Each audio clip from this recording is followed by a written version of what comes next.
ನಮಸ್ಕಾರ,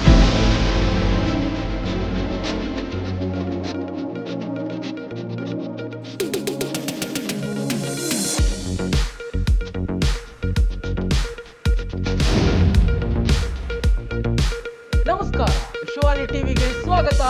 ನಾನು ಚಿದಾನಂದ್ ರುದ್ರಾಪುರ್. ಬೆಂಗಳೂರಿಗೆ ಬರುತ್ತಿರುವ ಬಿಜೆಪಿ ಚಾಣಕ್ಯ ಅಮಿತ್ ಶಾ ರೆಬಲ್ ನಾಯಕರಿಗೆ ಶಾಕ್ ಕೊಡ್ತಾರ ಸಂದೇಶ. ಬಣ ಬಡಿದಾಟಕ್ಕೆ ಬೀಳುತ್ತಾ ಬ್ರೇಕ್.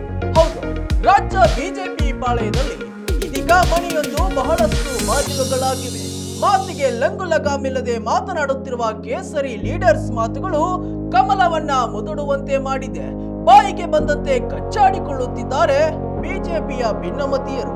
ಇದೆಲ್ಲವೂ ನಿಮಗೆ ಗೊತ್ತಿರುವಂತದ್ದೇ. ಇದೀಗ ಇನ್ನೊಂದು ಇಂಟ್ರೆಸ್ಟಿಂಗ್ ಸಂಗತಿ ಏನೆಂದರೆ, ಇದೇ ಮಾರ್ಚ್ 7ರಂದು ರಾಜ್ಯ ರಾಜಧಾನಿಗೆ ಬರುತ್ತಿದ್ದಾರೆ ಅಮಿತ್ ಶಾ. ಶಾ ಬರುವ ವಿಷಯ ಗೊತ್ತಾಗುತ್ತಿದ್ದಂತೆ ಅತ್ತ ಬಿಜೆಪಿ ನಾಯಕರಲ್ಲಿ ಆತಂಕ ಮನೆ ಮಾಡಿದೆ. ವಿಜೇಂದ್ರ ಮತ್ತು ರಾಜಾಹುಲಿ BS ಯಡಿಯೂರಪ್ಪ ಅವರು ಶಾ ಜೊತೆಗೆ ಪ್ರತ್ಯೇಕ ಸಭೆ ನಡೆಸುವ ಸಾಧ್ಯತೆ ಇದೆ ಎನ್ನಲಾಗಿದೆ. ಹಾಗಾದ್ರೆ ಚಾಣಕ್ಯ ಬರುತ್ತಿರುವುದೇಕೆ? ಭಿನ್ನಮತೀಯರಿಗೆ ಕಾದಿದೆಯಾ ಶಾಕ್? ಬನ್ನಿ ಒಂದು ಪೊಲಿಟಿಕಲ್ ಸ್ಟೋರಿಯಲ್ಲಿ ನೋಡ್ಕೊಂಡು ಬರೋಣ.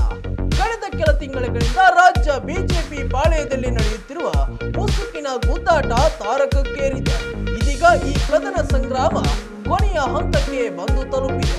ಈ ಸಮಯದಲ್ಲಿ ರಾಜ್ಯಕ್ಕೆ ಬರುತ್ತಿದ್ದಾರೆ ಕೇಂದ್ರ ಸಚಿವ ಮತ್ತು ಬಿಜೆಪಿಯ ಹೈಕಮಾಂಡ್ ಪ್ರಭಾವಿ ನಾಯಕ ಅಮಿತ್ ಶಾ. ಇದೇ 7ನೇ ತಾರೀಕಿನಂದು ಬೆಂಗಳೂರಿನ ಕುಂದಲಹಳ್ಳಿಯಲ್ಲಿರುವ ವಿಶ್ವೇಶ್ವರ ತೀರ್ಥ ಸೇವಾಶ್ರಮ ಉದ್ಘಾಟನೆಗೆ ಅಮಿತ್ ಶಾ ಬರಲಿದ್ದಾರೆ.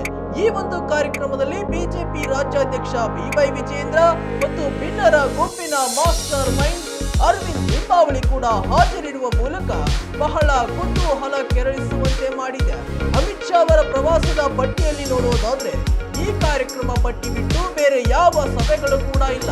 ಆದರೆ ರಾಜ್ಯದಲ್ಲಿ ನಡೆಯುತ್ತಿರುವ ಬೆಳವಣಿಗೆ ಬಗ್ಗೆ ವಿಜೇಂದ್ರ ಮತ್ತು ಯಡಿಯೂರಪ್ಪ ಅಮಿತ್ ಶಾ ಅವರಿಗೆ ರಾಜ್ಯದ ಕಡೆ ಗಮನ ಹರಿಸಿ ಸಮಸ್ಯೆ ಬಗೆಹರಿಸುವಂತೆ ಮನವಿ ಮಾಡುವ ಸಾಧ್ಯತೆ ಇದೆ.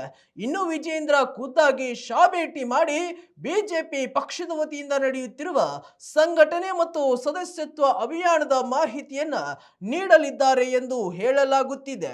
ಇನ್ನು ಮತ್ತೊಂದು ಕಡೆ ಭಿನ್ನರ ತಂಡವು ಕೂಡ ಅಮಿತ್ ಶಾ ಅವರನ್ನ ಭೇಟಿಯಾಗಿ ತಮ್ಮ ಬೇಡಿಕೆಯನ್ನ ಪರಿಗಣಿಸಿ ಎಂದು ಮನವಿ ಮಾಡುವ ಸಾಧ್ಯತೆ ಕೂಡ ಇದೆ ಎಂದು ಹೇಳಲಾಗುತ್ತಿದೆ.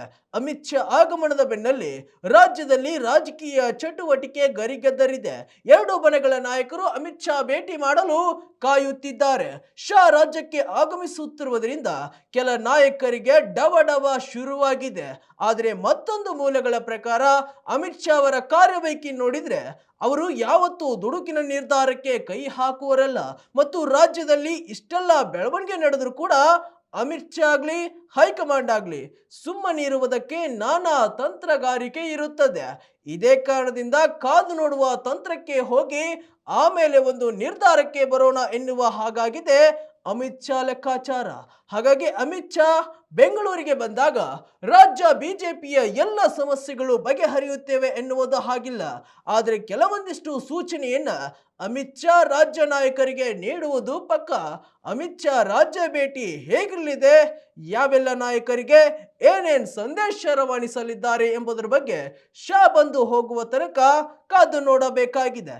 ಇದಾಗಿತ್ತು ಇವತ್ತಿನ ಸ್ಪೆಷಲ್ ಸ್ಟೋರಿ. ಮತ್ತಷ್ಟು ವೈವಿಧ್ಯಮಯ ಸುದ್ದಿಗಳಿಗಾಗಿ ನೋಡ್ತಾ ಇರಿ ವಿಶ್ವಾನಿ ಟಿವಿ. ನಮಸ್ಕಾರ.